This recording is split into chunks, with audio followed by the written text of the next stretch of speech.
Mes chamois, bonjour. Hi-ha, hi-ha, hi-ha.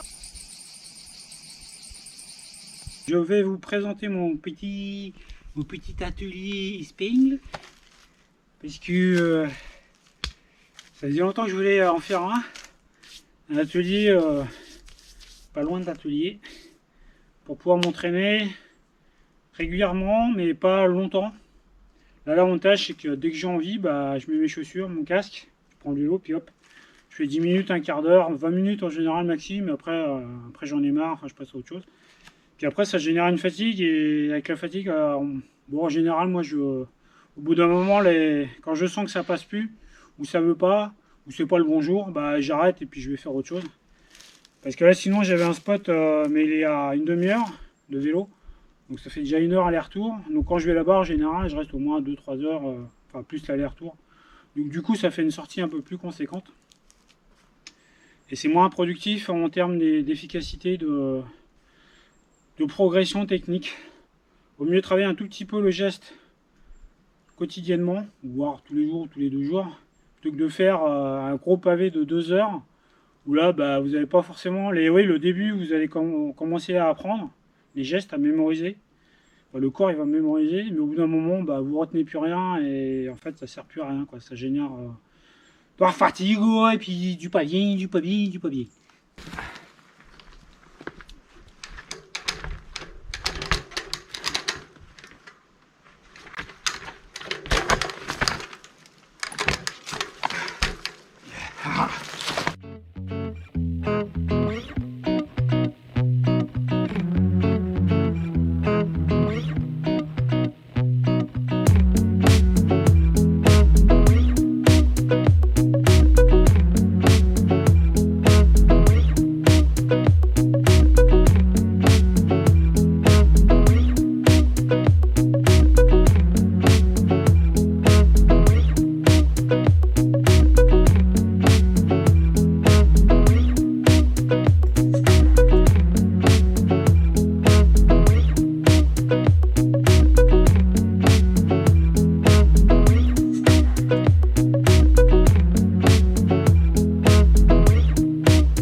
N'importe nawak.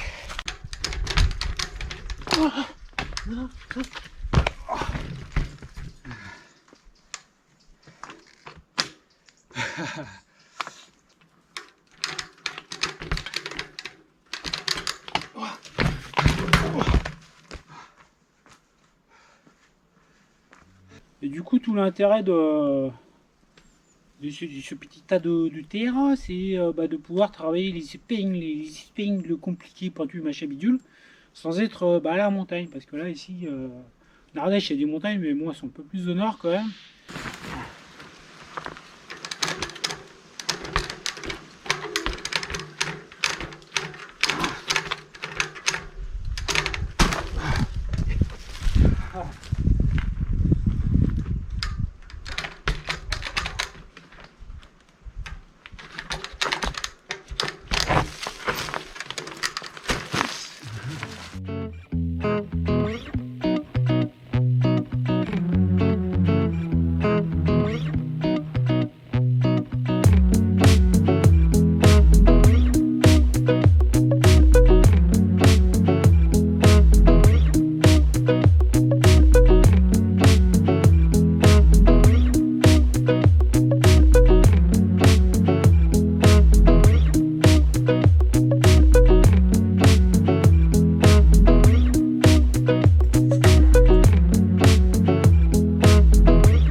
coup là, petit atelier, donc juste une petite butte de terre, pas très haute, hein. Donc au début elle devait être à 1,20 m. J'ai un petit peu rehaussé, donc j'ai mis une traverse de chemin de fer que j'ai trouvé. Là j'ai mis deux petites marches en calcaire que j'ai trouvé pareil. Bon, le souci après c'est comme ça quoi. Et les cailloux pareil là, bon bah là les cailloux ici on est en Ardèche, hein, donc du calcaire il y en a absolument partout. Il y a beaucoup plus de cailloux que de terre d'ailleurs. Et du coup là j'ai un peu tassé ça. Et là ça me permet justement de travailler donc les épingles gauche et droite. Et notamment d'être dans la pente et de faire des déplacements dans la pente. Parce que à la montagne, les épingles donc bien serrées, globalement sont toujours dans la pente. Et il faut pouvoir travailler justement l'épingle dans la pente comme ça. Et bah, sur le terrain c'est pas forcément évident.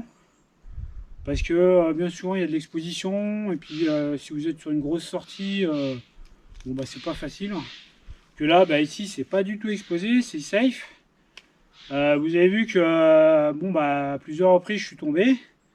Bah de toute façon comme je tombe de pas haut et puis je connais bien l'environnement, de toute façon je sais peu importe dans quelle position je me retrouve, je sais exactement où je peux sauter et me réceptionner. Et ce qui fait que c'est vraiment safe, c'est sans danger. Et c'est tout l'intérêt des ateliers. Donc là, moi, je travaille à les ateliers, je suis à 99,99% toujours tout seul. Mais quand vous êtes plusieurs, bah là, à plusieurs, c'est bien parce que là, vous pouvez avoir quelqu'un en parade et c'est l'idéal. Donc là, ça me permet de travailler moi les épingles pour mon niveau. Alors, au début, j'avais pas mis les pierres ici. Donc et quand j'ai testé, c'était pas assez haut, j'étais pas assez dans la pente. Donc là, maintenant, je suis bien dans la pente. En plus, là, les marches, elles sont pas au même niveau. Les cailloux non plus, ce qui fait que bah, où je suis le plus facile, donc épingle à droite, bah, c'est le plus haut. Et où c'est là, la marche la plus basse et le caillou plus haut, bah, c'est épingle gauche, c'est là que j'ai le plus de difficultés. Donc là, pour le coup, je suis vraiment bien mis en difficulté. Et bah, je la passe, mais j'ai beaucoup plus de mal et il y a beaucoup plus de déchets. Et du coup, bah, là, c'est très formateur. C'est tout, c'est le but de l'atelier. Mais après, il y a moyen aussi de faire sur les côtés. Ici, là, hop, passer une épingle droite et puis là, une épingle gauche sur les côtés. Donc, s'il y a quelqu'un qui vient et qui veut apprendre les épingles, bah, paf, on nettoie un tout petit peu là. Et puis, comme ça, la personne peut s'entraîner sur les épingles facilement. Comme ça, c'est bien. Et oui, c'est bien, c'est bien. Et c'est bien. Et ça me permet aussi de travailler d'autres gestes. Bon, les décaler comme ça, latéraux. Donc là, pour l'instant, je fais la roue avant, la roue arrière, et puis après je décale. Et encore, à gauche, c'est plus facile. Et là, à droite, bah, pareil, j'ai plus de difficultés. Mais bon, je vais le faire. Je vais le faire, je vais le faire. Et après, ici, ce que j'aimerais beaucoup faire, c'est arriver comme ça, là. Arriver ici, descendre là, et là partir en ose. Yop.